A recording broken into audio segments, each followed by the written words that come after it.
नमस्कार प्यारे विद्यार्थियों, राजस्थान जीके स्टडी के नेट पर आपका बहुत बहुत स्वागत, हार्दिक अभिनंदन है। आशा करती हूँ कि आप सभी अच्छे होंगे। तो चाहे आप किसी भी प्रतियोगी परीक्षा की तैयारी कर रहे हो, क्लास आपके लिए इंपॉर्टेंट रहने वाली है। यहाँ पर आपको भूगोल, कला, संस्कृति और इतिहास के मॉडल पेपर सोल्व करवाए जा रहे हैं, जो कि आपकी परीक्षा की दृष्टि से आपके लिए इंपॉर्टेंट रहने वाले हैं। और सभी विद्यार्थियों से निवेदन है कि क्लास को आप एक बार ज्यादा से ज्यादा शेयर कर दीजिए। तो देख लेते हैं क्वेश्चन नंबर 1 क्या पूछा गया है।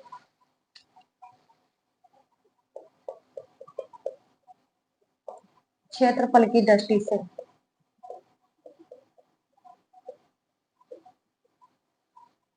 राजस्थान का देश में स्थान है।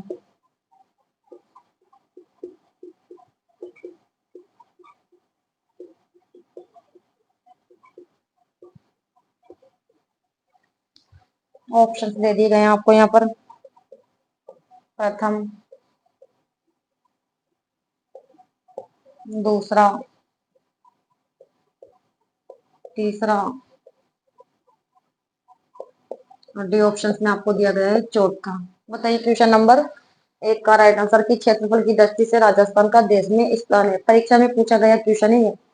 तो क्षेत्रफल की दृष्टि से राजस्थान का जो देश में स्थान है प्रथम है। ठीक है, राजस्थान का प्रथम है। उसके बाद आता है मध्य प्रदेश, फिर महाराष्ट्र, फिर आता है उत्तर प्रदेश। पांचवें स्थान पर अगर आपसे पूछ लिया जाए तो वो आता है गुजरात। समझ में आ गया आपको। क्षेत्रफल की दृष्टि से राजस्थान का प्रथम स्थान है। और उसके बाद आता है मध्य प्रदेश, फिर आता है महाराष्ट्र, उसके बाद उत्तर प्रदेश और फिर पांचवें स्थान पर आता है गुजरात। ठीक है, यहाँ राइट आंसर हमारा ए ऑप्शन हो जाएगा। क्वेश्चन नंबर देख लेते हैं हम 2।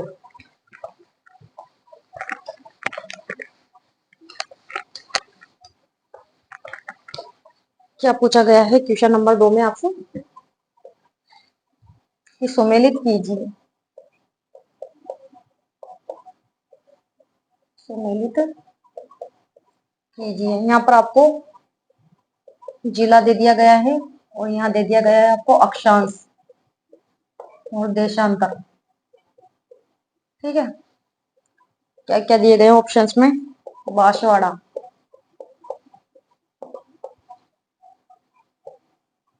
30 डिग्री 12 उत्तरी अक्षांश। बी ऑप्शंस में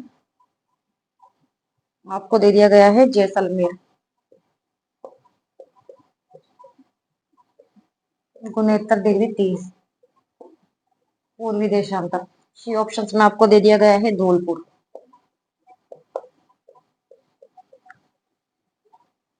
23 डिग्री 3 उत्तरी अक्षांश। और डी ऑप्शंस में आपको दे दिया गया है गंगानगर, 78 डिग्री 17 पूर्वी देशांतर। आप इसे सम्मिलित करो। ऑप्शन दे दिए गए 3 2 1 4, 3 2 4 1, 1 2 4 3 और डी ऑप्शन में आपको दे दिया गया है 2 3 4 1। बताइए क्वेश्चन नंबर 2 का राइट आंसर क्या करोगे। सम्मिलित कीजिए, जिले और अक्षांश देशांतर दे दिए गए हैं, आपको सम्मिलित करना है। बांसवाड़ा का बांसवाड़ा का है 23 डिग्री 3 उत्तरी अक्षांश। तीसरा ऑप्शन यहाँ 2 आ रहा है, इस वजह से कट हो गया और यहाँ पर 1 आ रहा है, इस वजह से कट हो गया। ठीक है, बचे हमारे पास 2 ऑप्शन और धौलपुर का है 69 डिग्री 30। ठीक है, पूर्वी देशांतर। 3 और 2, 3 और 2। ठीक है, जैसलमेर का है कितना, जैसलमेर का 69 डिग्री 30 हो गया और धौलपुर का है 78 डिग्री 17 पूर्वी देशांतर। चौथा ऑप्शन यहाँ पर 1 आ रहा है, इस वजह से कट हो गया और गंगानगर का है 30 डिग्री 12 उत्तरी अक्षांश। ठीक है, 1 हमारा राइट जो आंसर है ये बी ऑप्शन होगा। इसे नक्शे के हिसाब से समझ लो एक बार आप।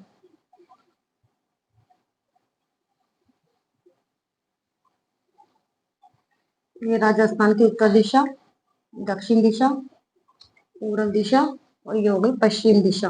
ठीक है, तो राजस्थान का जो उत्तरी बिंदु है वह है श्री गंगानगर कोणा गांव। श्री गंगानगर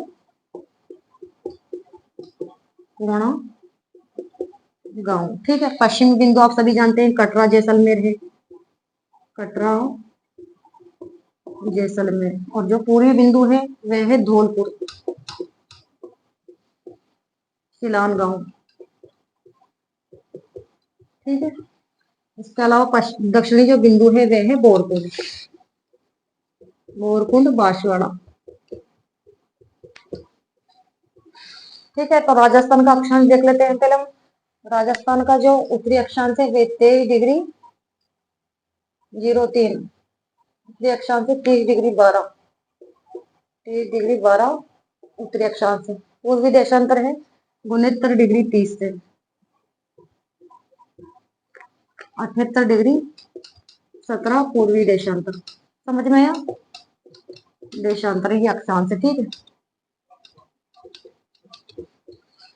तो अब देख लीजिए आप, बांसवाड़ा का क्या है 23°3 से। ठीक है, जैसलमेर का हो गया 69°30 और धौलपुर का हो गया 78°17 पूर्वी देशांतर और गंगानगर का हो गया 30°12।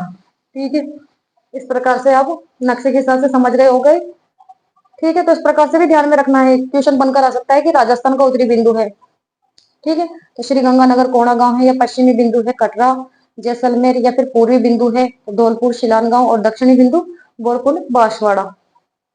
यहाँ पर राइट आंसर हमारा ये ऑप्शन होगा। क्वेश्चन नंबर देखते हैं 3।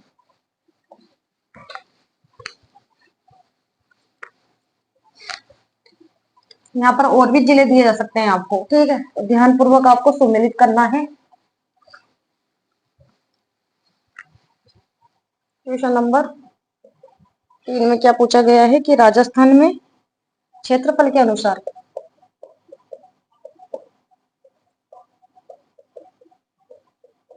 राजस्थान में क्षेत्रफल के अनुसार सिंचाई की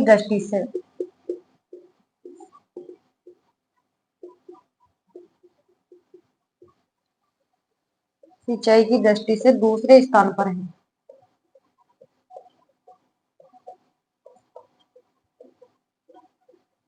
यहाँ पर ऑप्शन दे दिए गए आपको, तालाब, नहर, तालाबों, नहरें, नदियों, कुएं एवं नलकूप।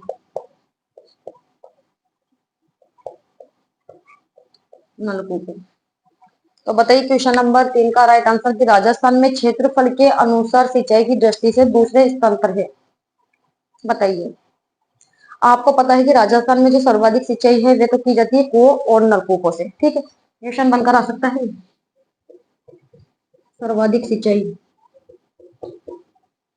वे की जाती है कुओं और नलकूपों से। दूसरे स्थान पर की जाती है सिंचाई, दूसरे स्थान पर की जाती है नहरों से, और तीसरे स्थान पर की जाती है तालाबों से। ध्यान में रखना है। ठीक है, नहरों से जो सर्वाधिक सिंचाई है वे कहाँ की जाती है, आप बताइए? गंगानगर। नहरों से सर्वाधिक सिंचाई करने वाला जिला है गंगानगर। और कुएं नलकूपों से सर्वाधिक जो सिंचाई है वो होती है जयपुर। क्वेश्चन बनकर आ सकता है, तालाबों से जो सर्वाधिक सिंचाई है वह कहाँ पर होती है? भीलवाड़ा के अंदर। तो यहाँ से क्वेश्चन बनकर आ सकता है। ध्यान में रखना है कि राजस्थान में जो सर्वाधिक सिंचाई है तो कुओं और नलकूपों से की जाती है, दूसरे स्थान पर की जाती है नहरों से, और तीसरे स्थान पर की जाती है तालाबों से। तालाबों से सर्वाधिक सिंचाई कौन से जिले में होती है? भीलवाड़ा में। और नहरों से सर्वाधिक सिंचाई श्री गंगानगर में। और कुएं और नलकूपों से सर्वाधिक सिंचाई करने वाला जिला है जयपुर। ठीक है, यहाँ राइट आंसर हमारा दूसरे स्थान पर पूछा गया है, और राइट आंसर बी ऑप्शन हो जाएगा। क्वेश्चन नंबर देख लेते हैं 4। सभी विद्यार्थियों से निवेदन है कि क्लास को एक बार आप फिर से ज्यादा शेयर कर दीजिए।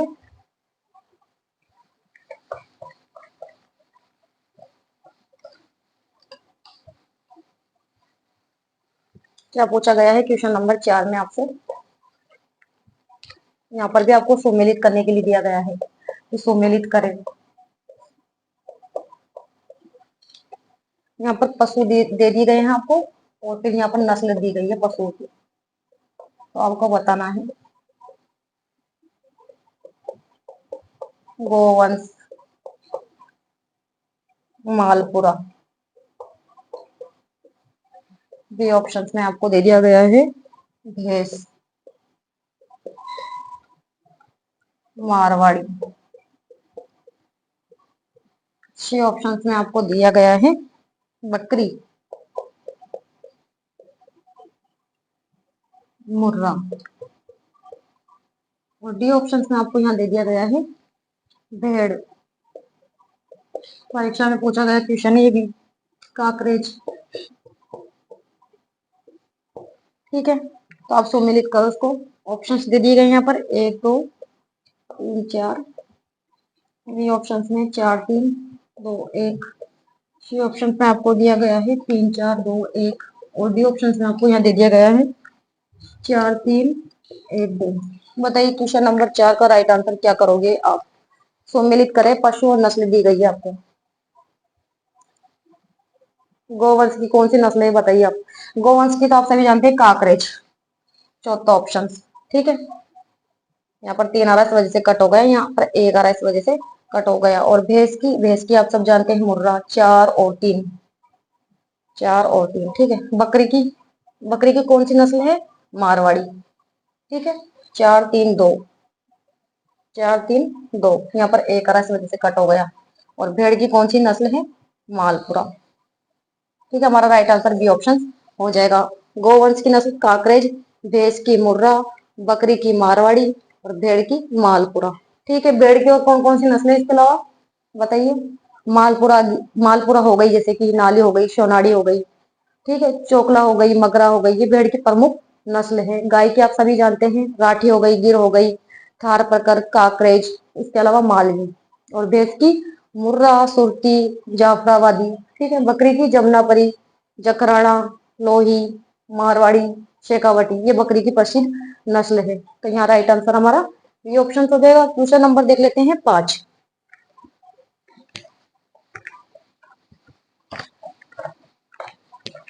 यहाँ पर वही क्वेश्चन आपको करवाए जा रहे हैं जो एग्जाम में बार बार पूछे जाते हैं, या फिर ट्यूशन एग्जाम के अंदर बनकर आ सकते हैं। वही क्वेश्चन आपको यहाँ पर सॉल्व करवाए जा रहे हैं। क्वेश्चन नंबर देखते हैं हम 5 कि राजस्थान का टंगस्टन उत्पादक क्षेत्र है।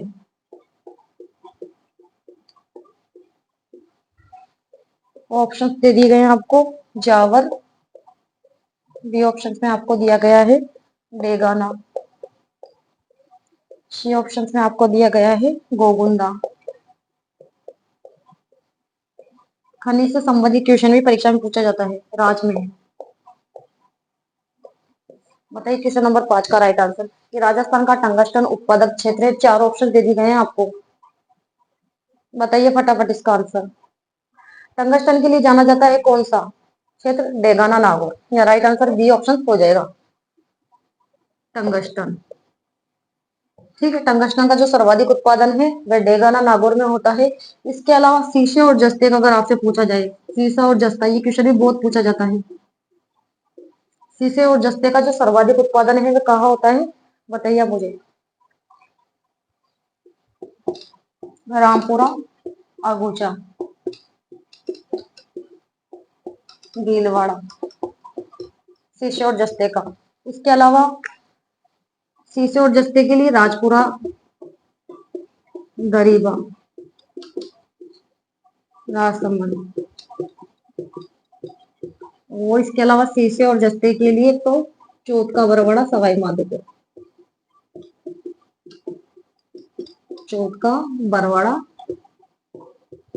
सवाई माधोपुर, यहाँ पर शीशे और जस्ते की प्रसिद्ध खान है। ठीक है, शीशे और जस्ते का सर्वाधिक उत्पादन तो होता है रामपुरा, गुचा, भीलवाड़ा में। इसके बाद होता है राजपुरा, दरीबा, राजसमंद या चौथ का बरवाड़ा, सवाई माधोपुर में। यहाँ से भी क्वेश्चन बनकर आ सकता है कि चौथ का जो बरवाड़ा, सवाई माधोपुर, वे किस खनिज के लिए जाना जाता है, या फिर किस खनिज का यहाँ पर सर्वाधिक उत्पादन होता है? तो शीशे और जस्ते का।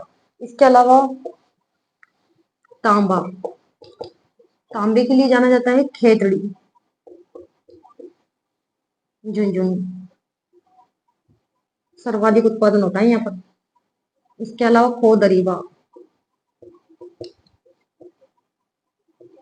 वो गरीब है। यहाँ पर तांबे का सर्वाधिक उत्पादन होता है।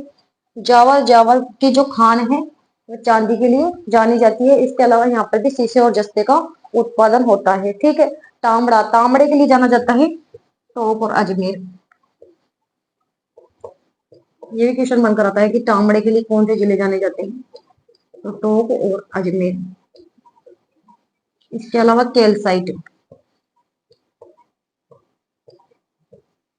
कैल्साइट के लिए सीकर। ठीक है, कैल्साइट के लिए सीकर। इसके अलावा पाइराइट, पाइराइट के लिए फरीदापुर सीकर भी जाना जाता है। तो यहाँ तो राइट आंसर हमारा बी ऑप्शन होगा। क्वेश्चन नंबर देख लेते हैं 6। तो आपको जो मैं यहाँ पर एक्स्ट्रा लिखवाती हूँ वो याद कीजिए आप। ठीक है, क्योंकि मुझे जहां लग रहा है यहाँ से क्वेश्चन बनकर आ सकते हैं वही आपको जो कि कंप्लीट करवा रही हूँ मैं। ठीक है, जहां से क्वेश्चन बनकर आ रहे हैं, आ सकते हैं, या परीक्षा में बार बार पूछे जा रहे हैं, तो वहां से आपको कंप्लीट करवाया जा रहा है। क्वेश्चन नंबर देख लेते हैं हम 6। डालू नामक चित्रकार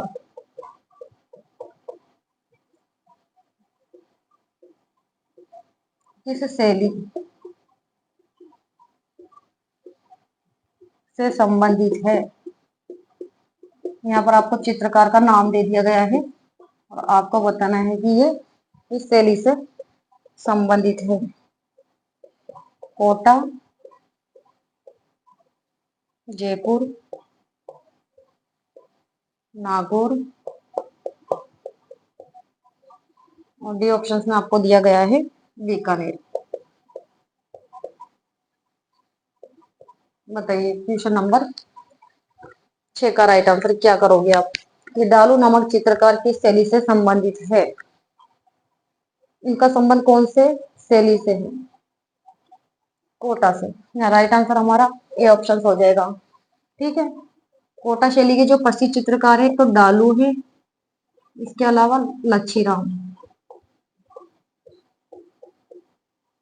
और जो कोटा शैली है इसमें है जो कि शिकार के दृश्यों का वर्णन है नारियों द्वारा, नारियों द्वारा शिकार करते हुए चित्रण।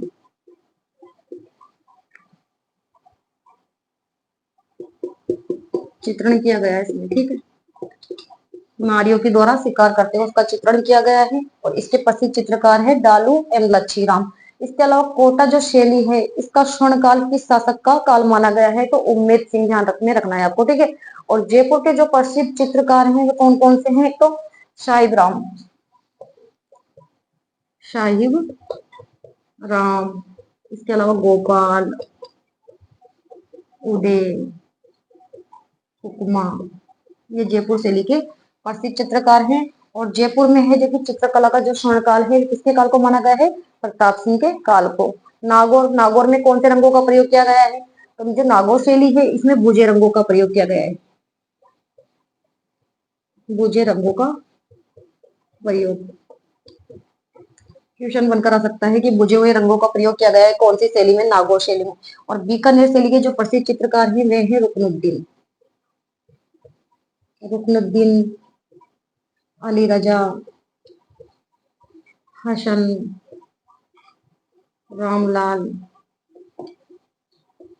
ठीक है, ये इसके प्रसिद्ध चित्रकार हैं बीकानेर शैली के। और बीकानेर में चित्रकला का स्वर्ण काल किसके काल को माना गया है, अनूप सिंह के काल को। ठीक है, ध्यान में रखना है। तो यहाँ पर राइट आंसर हमारा ऑप्शन हो जाएगा। क्वेश्चन नंबर देख लेते हैं 7।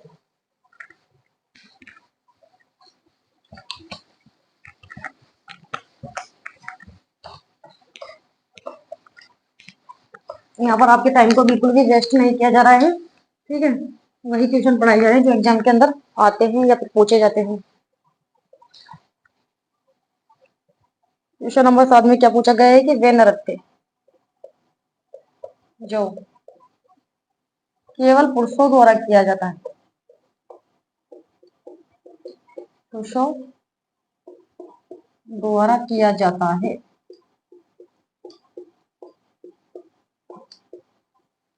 वेरी वेरी इंपॉर्टेंट क्वेश्चन है ये। यहाँ पर ऑप्शन दे दिए गए हैं आपको, लूर, गीदड़। सी ऑप्शन में आपको दिया गया है चरकुला, और डी ऑप्शन में आपको दिया गया है संकरिया। बताइए क्वेश्चन नंबर 7 का राइट आंसर क्या करोगे आप? क्वेश्चन नंबर 7 का राइट आंसर आप मुझे बताइए। कि वे नृत्य जो केवल पुरुषों द्वारा किया जाता है। पुरुषों द्वारा किए जाने वाला नृत्य कौन सा है? गीदड़ नृत्य, ठीक है। और ये किया जाता है शेखावटी क्षेत्र में पुरुषों द्वारा। कौन से क्षेत्र में किया जाता है? शेखावटी क्षेत्र में पुरुषों द्वारा किया जाने वाला नृत्य है। जबकि जो लूर नृत्य है ये गरासिया जनजाति की महिलाओं के द्वारा किया जाता है। गरासिया जनजाति महिलाओं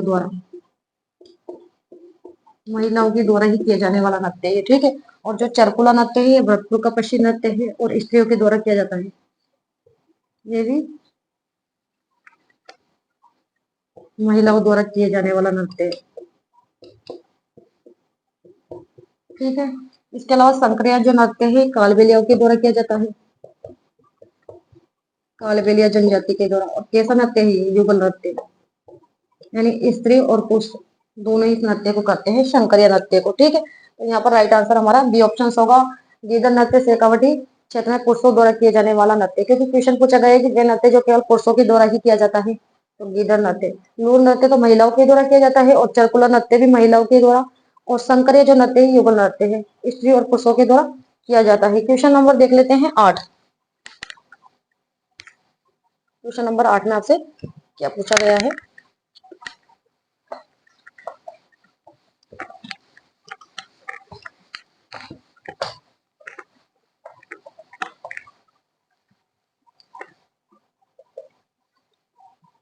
नवरत्न आभूषण है।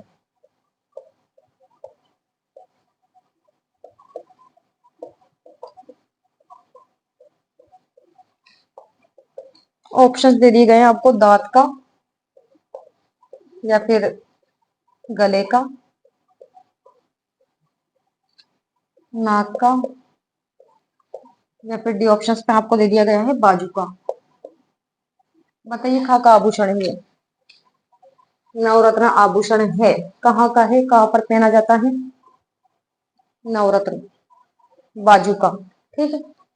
बाजू पर पहने जाने वाला आभूषण है। इसके अलावा बाजू पर कौन से आभूषण पहने जाते हैं? जैसे बाजू बंद हो गया, बाजू बंद, भुज बंद, इसके अलावा अणत, टड्डा, तकमा और नवरत्न, ये बाजू के आभूषण है। ध्यान में रखना है, यहाँ से क्वेश्चन बनकर आ सकता है कि अणत आभूषण पहना जाता है कहाँ पर, ठीक है। तो जो मैं लिखवाती हूँ वो भी आप याद कीजिए। नाक पर पहने जाने वाले आभूषण मैं बता चुकी हूँ कई बार आपको। नाक पर जैसे कि एक तो नथ पहनी जाती है, इसके अलावा बेशरी, यहाँ से भी एक बार क्वेश्चन बनकर आया एग्जाम के अंदर कि बेशरी आभूषण पहना जाता है, ठीक है। तो ये नाक का आभूषण है। इसके अलावा कांटा, चुन्नी, चोप, भोगली, फिरनी और लूंग।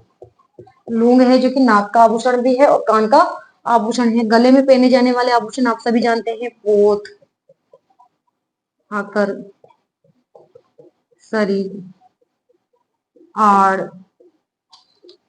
फुस्सी, मादलिया, तिमणिया,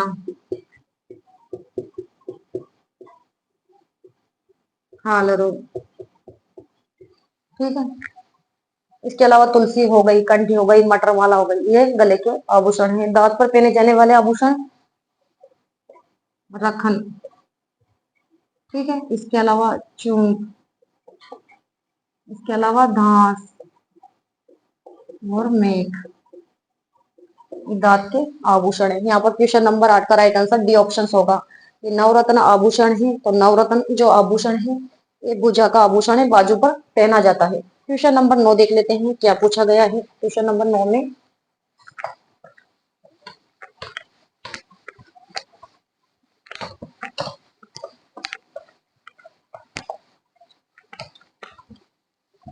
आभूषण वाला टॉपिक मैंने आपको कंप्लीट करवा दिया है। जिन विद्यार्थियों ने कंप्लीट नहीं किया है वे कर लीजिए।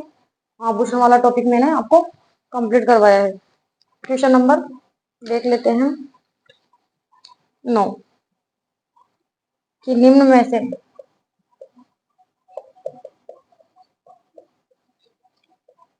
किस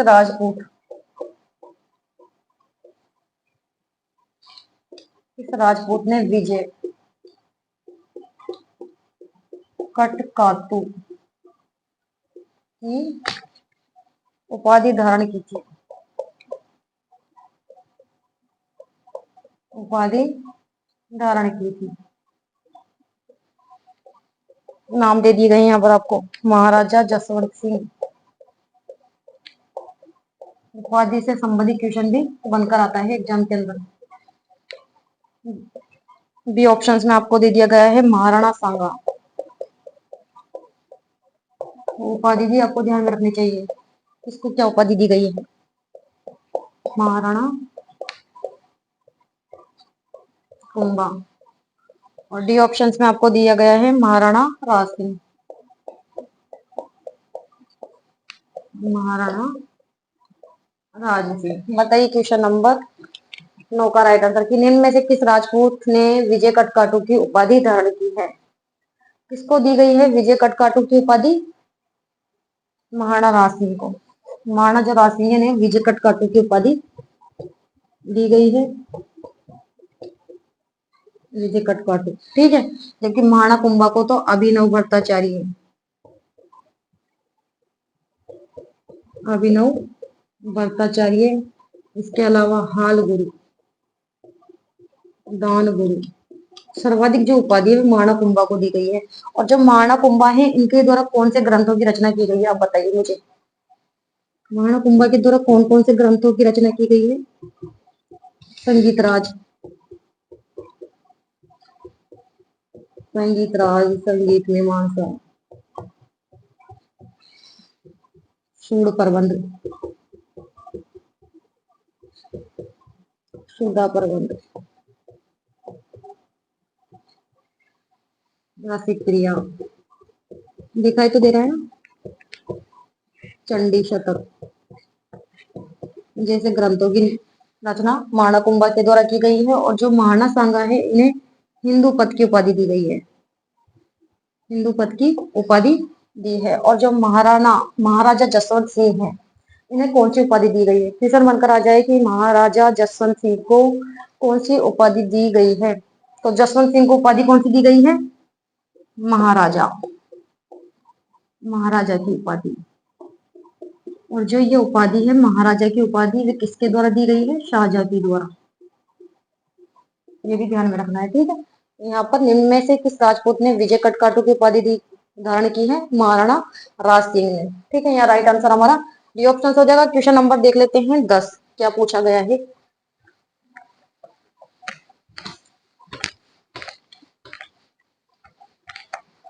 यहाँ से आपके कम से कम 25 या 30 क्वेश्चन आराम से है जो कि सॉल्व हो रहे हैं।